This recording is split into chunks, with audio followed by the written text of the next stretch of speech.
My name is Jonathan Pierce, and I am a detective.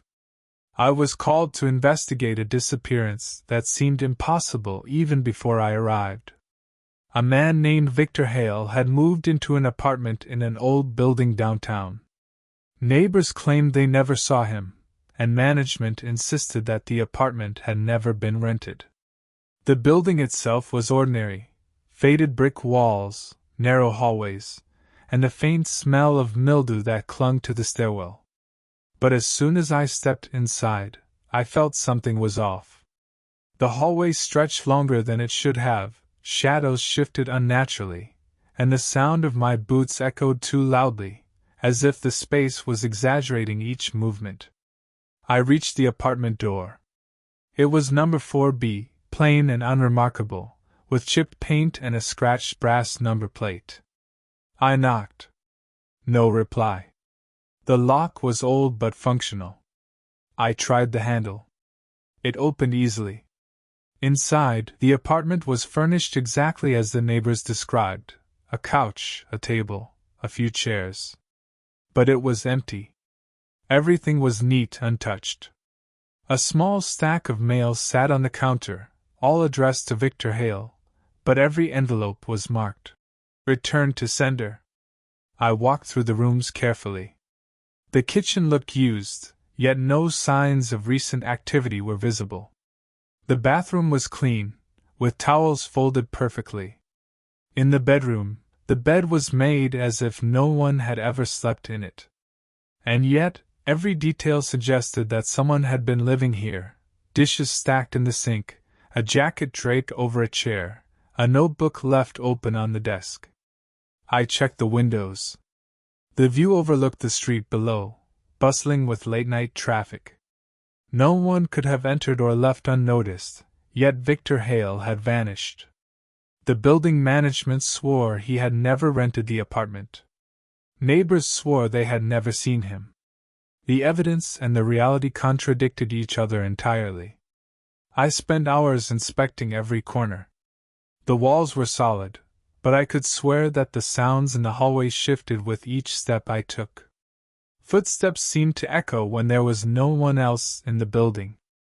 A faint draft moved through the rooms, carrying the smell of dust and faint perfume, though the apartment had been unoccupied. It became clear that this was not a supernatural event. No ghosts. No magic. Only human deception. But the precision, the care, and the ability to erase all traces of occupancy suggested someone had spent days, maybe weeks, manipulating the space to create the illusion that the apartment had never existed. I realized that Victor Hale had not simply disappeared.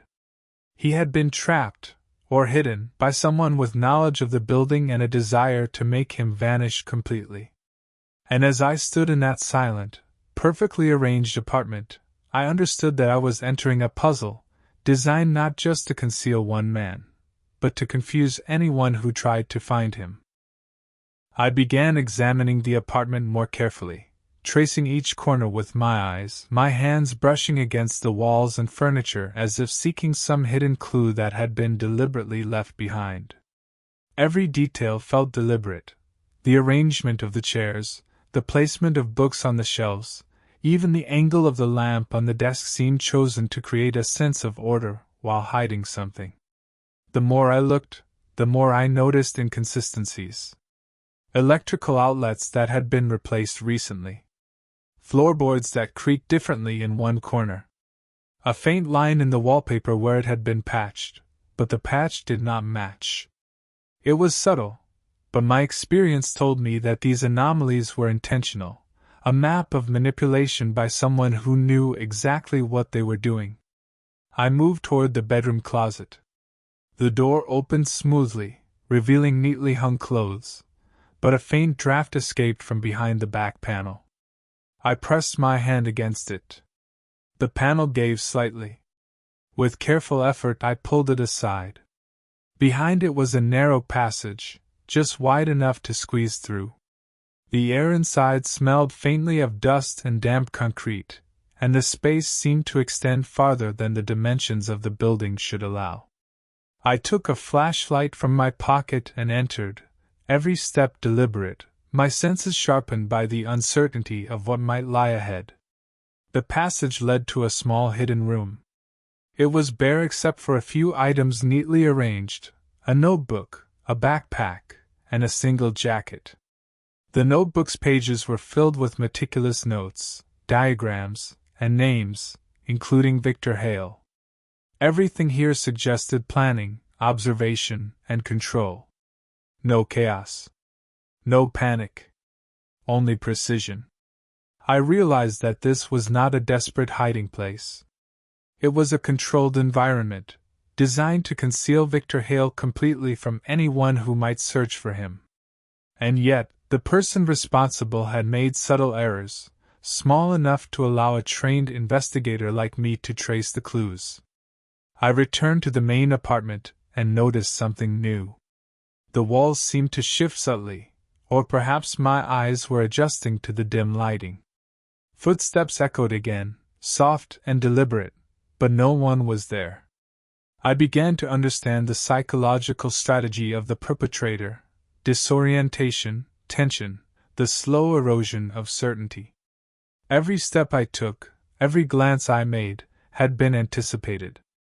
The building itself had become a weapon, and I had just begun to navigate it. I left the apartment for a brief moment to speak with the building manager. His recollection was inconsistent, his answers careful and measured. He claimed not to remember any tenant named Victor Hale, despite the records I had seen. Something was being hidden, not by magic, not by accident, but by deliberate human manipulation. When I returned to the apartment, the hidden room behind the closet seemed even more pronounced. The air inside smelled sharper, colder, as if the space itself had been waiting for me to notice it. And as I held the flashlight steady, I knew one thing with certainty. Victor Hale was here somewhere, and finding him would require patience, precision, and a careful unraveling of the layers of deception. I spent hours tracing every inch of the apartment and the hidden room behind the closet, documenting anomalies in my notebook, marking the slight bends in the floorboards and the inconsistencies in the walls, all while feeling the weight of being observed, though no one was visible. Every creak of a hinge, every distant thud, made me stop, listen, and recalculate my next steps. The notebook I had found in the hidden room revealed careful patterns. Names, dates, and movements, not random scribbles, but meticulous notes, made by someone studying the tenants and the building with obsessive care.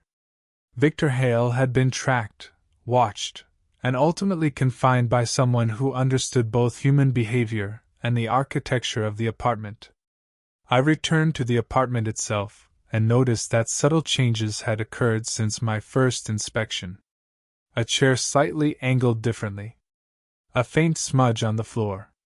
The faintest whisper of movement in the shadows, always just out of reach of my flashlight beam. The perpetrator had not expected me to notice everything, but small mistakes allowed me to see the structure of the trap they had built. Following the patterns, I discovered a second hidden panel in the living room. It led to another narrow passage, this one ending in a storage space beneath the building's floorboards. Inside, I found more items belonging to Victor Hale: a jacket, a partially packed bag, and a journal detailing his attempts to signal for help. Each object had been placed deliberately to confuse anyone who searched, yet each clue also pointed back to a single, human mind orchestrating the entire scenario. I paused in the storage space, trying to understand the person behind this. No supernatural explanation existed. No mystical force had moved walls or hidden rooms.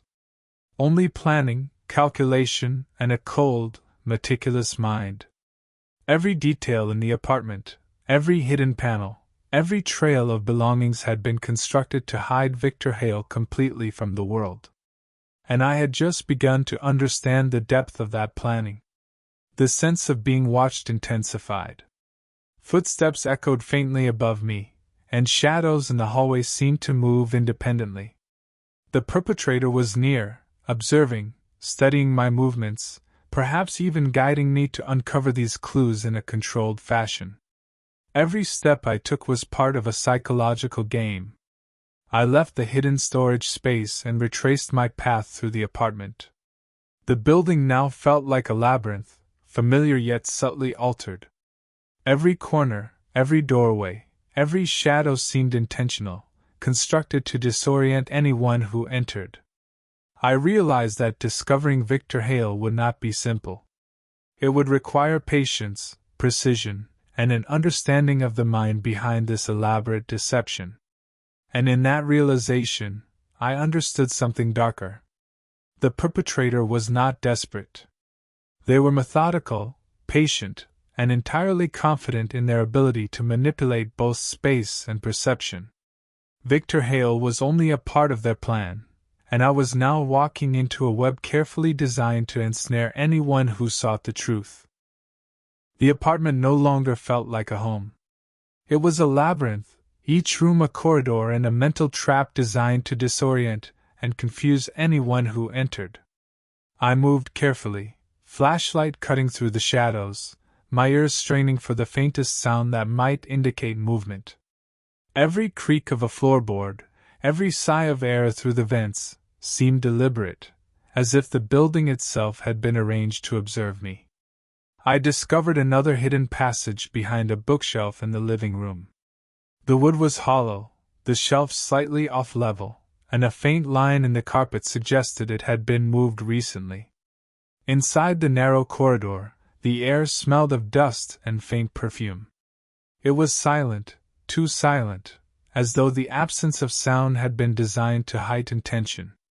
The corridor led to a small chamber beneath the apartment, barely large enough to stand in. Inside, belongings of Victor Hale were meticulously arranged, a jacket folded perfectly, shoes placed side by side, notebooks stacked with precise alignment. Nothing appeared random. Every item was intentionally placed to create the illusion of abandonment, while subtly revealing patterns only someone trained to notice them could decipher. I crouched, examining the floor. There were shallow grooves, marks of someone moving heavy furniture, and scuff marks where attempts had been made to conceal movement. The perpetrator had been clever, but even cleverness left traces. I realized I could follow the evidence, step by careful step, if I remained vigilant. As I moved back toward the main apartment, I noticed subtle changes in the shadows. Shapes that had previously been static now appeared slightly shifted. Branches of a nearby plant had been bent. Footsteps echoed faintly above, though no one was visible. It was then that I understood fully. I was being guided, observed, and manipulated at every moment. The walls seemed to breathe around me. I felt the presence of someone patient and intelligent, someone who had orchestrated Victor Hale's disappearance with methodical precision. This was no spontaneous crime. It was a psychological performance, a test of perception, and I had entered the stage. I paused near the hallway. From somewhere above, a faint sound of movement reached my ears, deliberate yet ambiguous. The perpetrator had not yet revealed themselves, but their presence was undeniable. Every step I took, every glance I made, had been anticipated and calculated. The apartment itself was a weapon, designed to confuse, intimidate, and control. And I knew that solving this case would require more than observation. It would require anticipating the mind behind the design, seeing the hidden patterns before the trap closed completely.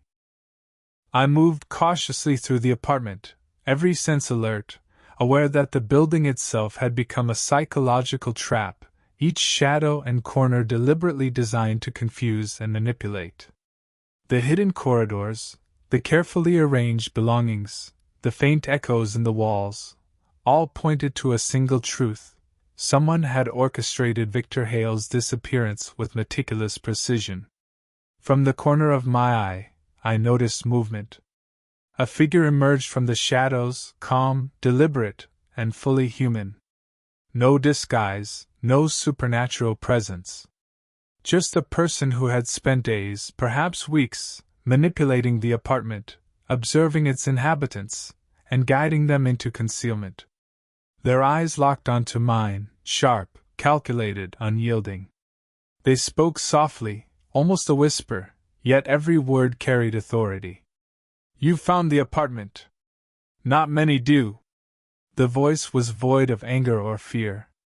Only control. Only calculation.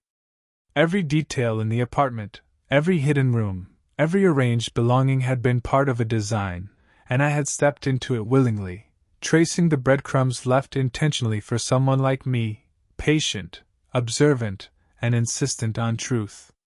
I took a careful step backward. The figure mirrored my movements subtly, almost like a predator assessing its prey. I understood immediately that the success of my investigation had been anticipated. They had created a controlled environment, a game in which the rules were dictated entirely by their mind.